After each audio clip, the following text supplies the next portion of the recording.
crafty friends, Irene here with Artemis Made, and I am so excited because it's new release day. Woohoo, new release day. I know I'm a little biased because I love pretty much everything Trinity Stamps releases, but I'm especially excited because there is so much cool stuff in this release. So today we're going to be playing with the new candy jar stamp and die set. Now this set is super cool just because look at it. I mean, it's got the coolest candy. It's got so many dies. Oh my gosh.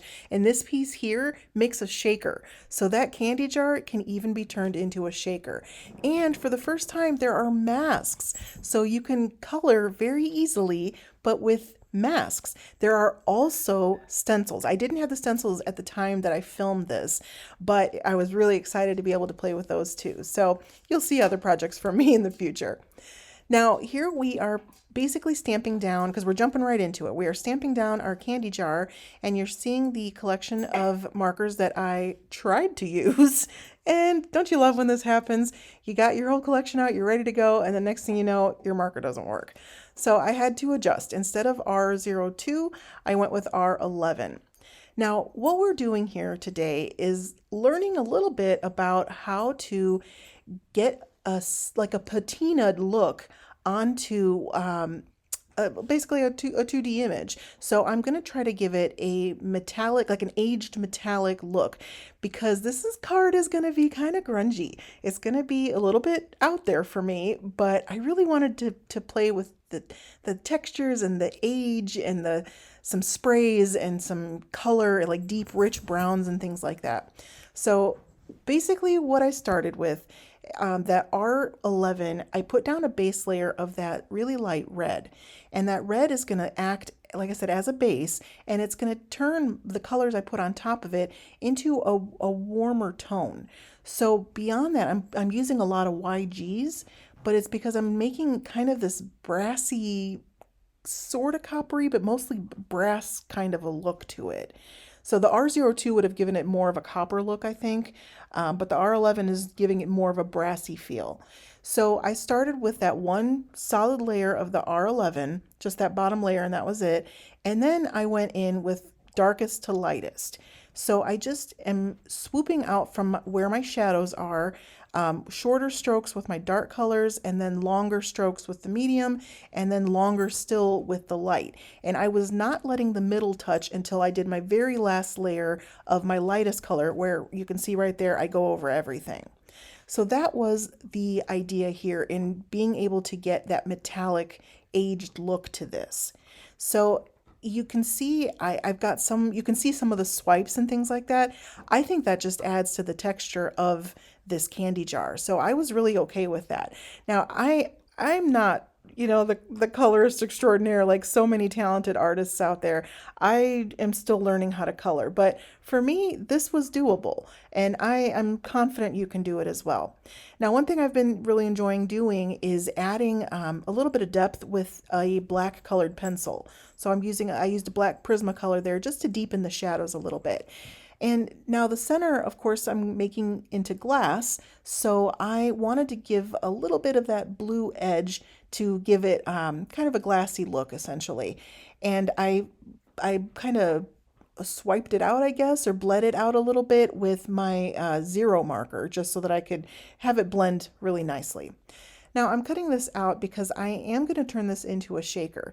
But like I said, this is going to be not your average candy jar. So it is a candy jar, but that's not how we're going to use it exactly. We're going grungy here, and we're going to turn it into a creepy, old-timey apothecary jar. So I am basically going to fill it with bandages. So we'll get there. Now, what at first I was doing, you see there's a base layer to this candy jar that is nice and solid, and I'm layering it up just to get it a little bit sturdier. And then I'm going to do the same thing with the shaker cutout jar. So I did this a little backwards though, where I layered it up a few times and then put the top colored portion onto that. And then I realized, oh, I kind of needed some plastic in there. Where's my acetate? Kind of forgot the acetate. So you see, I'm putting this all together, and then in a minute I'm going to realize, oh yeah, I kind of need to keep the shaker bits in the shaker. So that's where the acetate's going to come in. So I will add that here in just a minute. I did it off screen. I found that if I cut it with just plate on plate rather than on a metallic mat or anything like that, it cut really, really well and it was good to go. So I just made it match that same base layer, and then I was solid. And then I wanted to put the inside of it down on that flat part. So I just add a little bit of glue, lined it up so it's in the middle there. And then I just kind of made sure that that would still fit on top nicely, and it did. So I was very happy with that. All right, so you can see I like to recycle some cardstock. So if there's something I, didn't like how I colored it or something, I just flip it and I use the other side as background stuff. Here are my little bandages. They are called the Boo Boo Buddies clay embellishments, also available in the Trinity shop.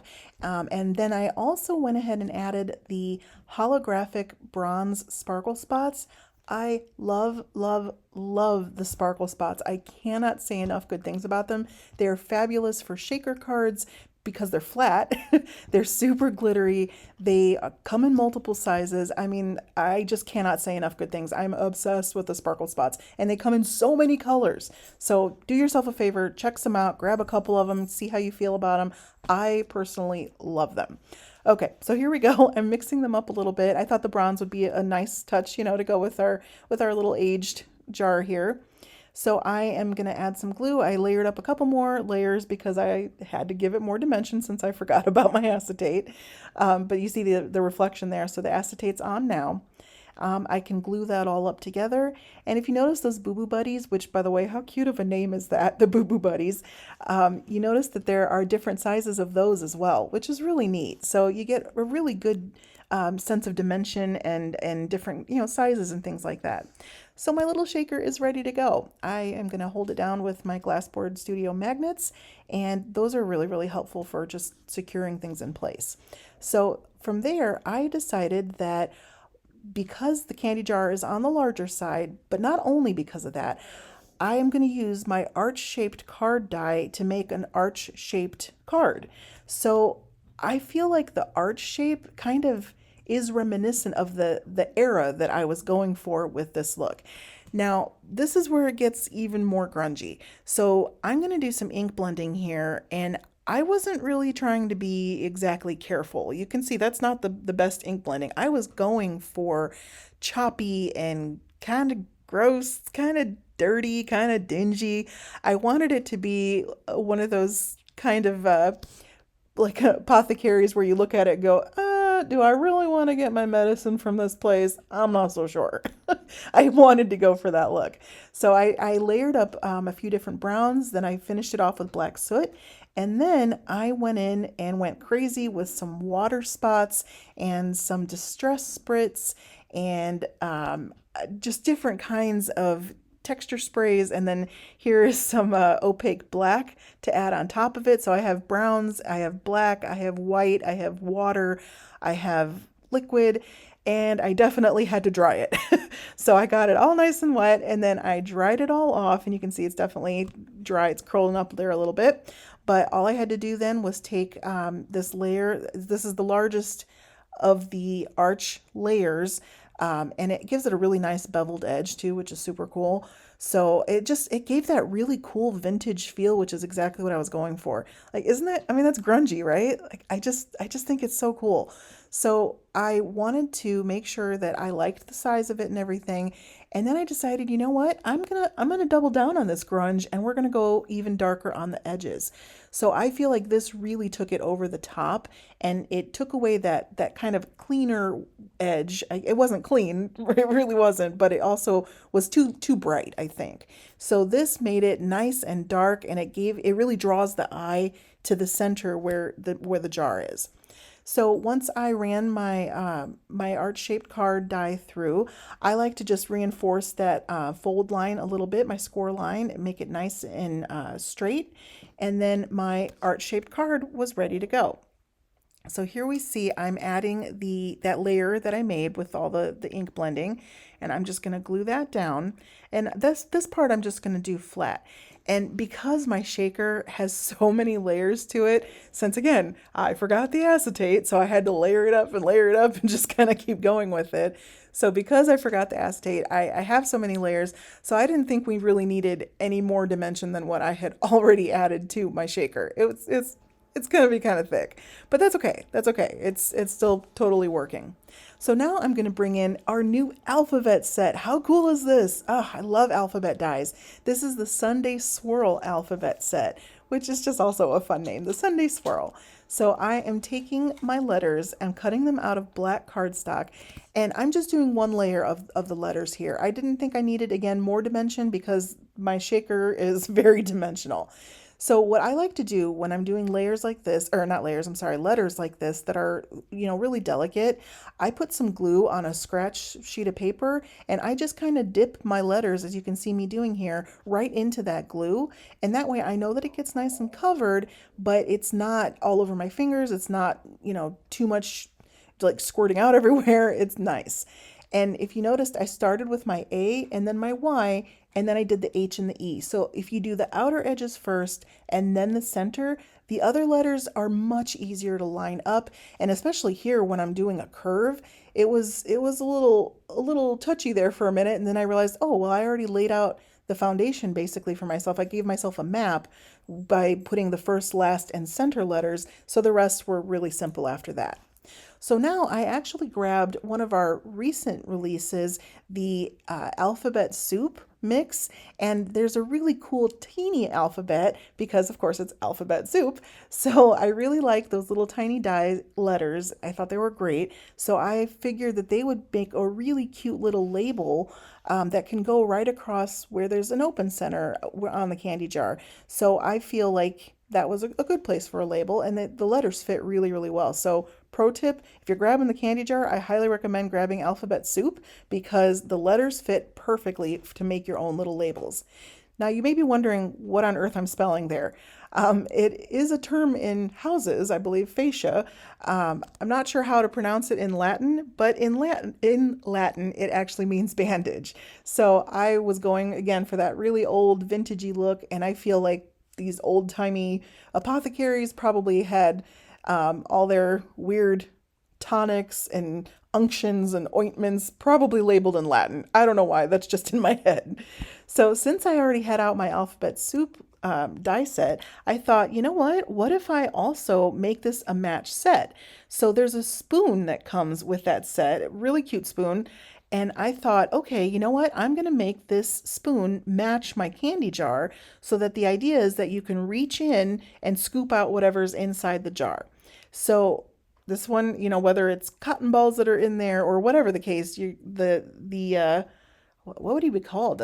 The chemist, I'm assuming, is what they would have called somebody who works at the apothecary. Apothecariist, is that a thing? I don't know. I'm going to go with chemist. So they would have a kind of a jar and a spoon that they could scoop stuff out of the jar and then distribute it to their patients. So I went ahead and matched it. I did the exact same coloring style that I did with my jar. And then I just wanted to basically lay my little spoon up against the jar. So at first I thought the jar looked really large, but then when I put the spoon next to it, I felt that it was a nice proportion because it felt like it made sense that that spoon would be, just a little bit smaller than the jar and that you could reach in there easily. And yeah, I just really, really liked it. And if you noticed, when I glued my jar down, I went just to the left of center because I knew when I was going to add my spoon in that it would balance it all out. Then I added my last little touch there, which was with a black glaze pen. And I just wanted to add a little bit of extra shine and dimension because it will dry a little bit dimensional to my fascia. So there we go. The card is done. My shaker is done. You can see that little bit of shine on the fascia. This is an apothecary shop. Like I said, super grungy for me, very different, but I was really happy about it. So thank you so much for watching today. I'm so excited for you to go through the whole hop. Make sure you also check us out on Instagram. There's a hop going on there too. and you have a chance to win a $25 gift card to the Trinity Stamps shop. Make sure you fill out the Google form in the description below, and you will see it's just you fill that out, and then you have until the 24th, and then July 25th, the winner will be announced. So that's it, friends. Thank you so much, and happy new release day. Now grab some paper and craft something that really makes you smile. Take care.